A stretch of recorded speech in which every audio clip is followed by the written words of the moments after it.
ஆண்டவரும் இரட்சகருமான இயேசு கிறிஸ்துவின்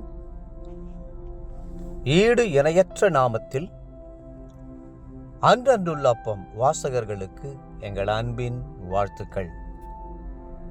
2025 ஆண்டு நவம்பர் மாதம் 15ஆம் தேதி சனிக்கிழமைக்குரிய தின தியானம். இன்றைய தலைப்பு அந்த நிருபம்.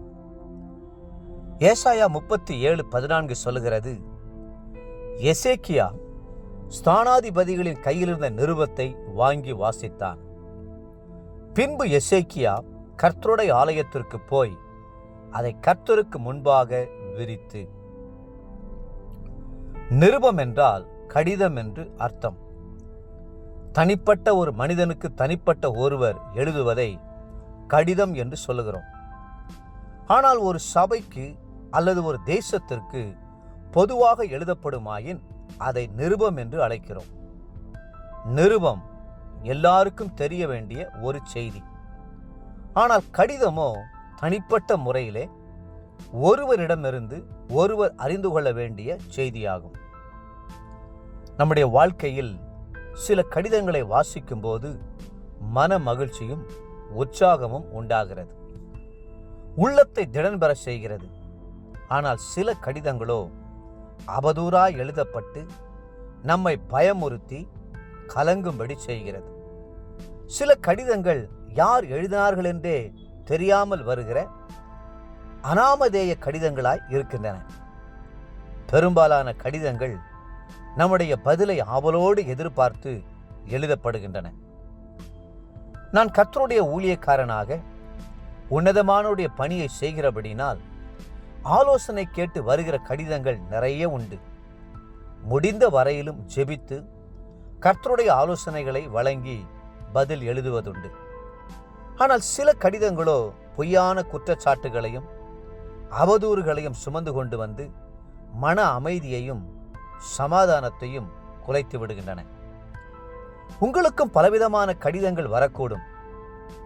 பல நபர்களிடமிருந்து பயமுறுத்தல்கள் வரக்கூடும்.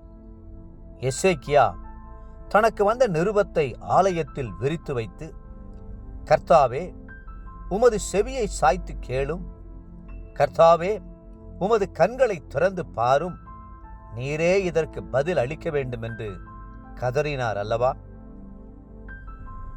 அப்படியே நீங்களும் கர்த்தருடைய பாதத்தில் உங்களுடைய இருதயத்தை ஊற்றி சர்வ வல்லவருக்கு தெரியப்படுத்தி விடுங்கள். கர்த்தருடைய ஆலயத்திற்கு சென்று பலிபீடத்தில் விழுந்து கிடந்து கர்த்தருக்கு முன்பாக விரித்து வைத்து மன்றாடுங்கள். சில கடிதங்களை பிசாசின் கடிதங்கள் என்றே அழைக்கலாம். இரவும் பகலும் தேவ ஜனங்களை குற்றம் சாட்டுகிற சாத்தான் பாதாளத்துக்கு தன்னுடைய எண்ணங்களை மனுஷருக்கு கொடுத்து அவர்கள் மூலமாய் எழுதச் செய்கிற கடிதங்கள்.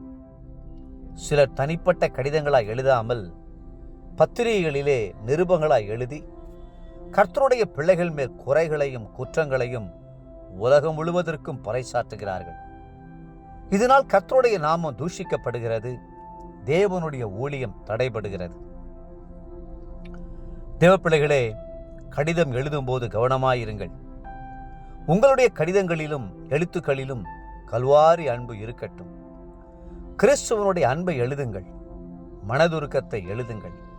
அது புண்பட்ட உள்ளங்களுக்கு ஆறுதலையும் சமாதானத்தையும் உற்சாகத்தையும் கொண்டு வரட்டும். கர்த்தருடைய வருகைக்காக ஜனத்தை ஆயத்தம் பண்ணும் பொறுப்பை கர்த்தர் நம்மிடத்தில் ஒப்படைத்திருக்கிறார் அல்லவா? இன்றைய நினைவிற்கு 2 கொரிந்தியர் 3:2. நீங்கள் இருதயங்களில் எழுதப்பட்டும் சகல மனுஷராலும் அறிந்து வாசிக்கப்பட்டும் இருக்கிற எங்கள் நிருபம் நீங்கள்தானே. இன்றைய வேத வாசிப்பு காலை எசேக்கியேல் 1 மற்றும் 2 அதிகாரங்கள், மாலை எபிரெயர் 11 அதிகாரம் 1 19 வசனம் முடியே.